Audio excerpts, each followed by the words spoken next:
পাইলসের সমস্যা হলে আমরা ন্যাচারাল প্রসেসে কি করে এটাকে বাধা দেব?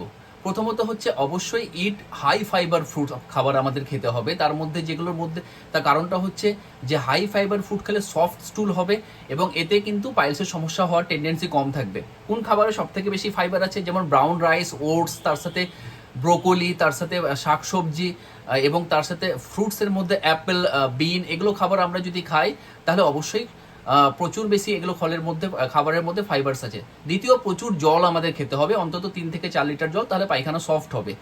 অবশ্যই ডোন্ট ডিলে বাওয়েল মুভমেন্ট। আমাদের পায়খানা পেয়ে থেকে অনেকজন ডিলে করি, এতে পায়খানাটা শক্ত হয়, এতে কিন্তু পাইলসের সমস্যা আরও বাড়ে। এবং অবশ্যই আমাদের ফিজিক্যালি অ্যাক্টিভ অবশ্যই থাকতে হবে।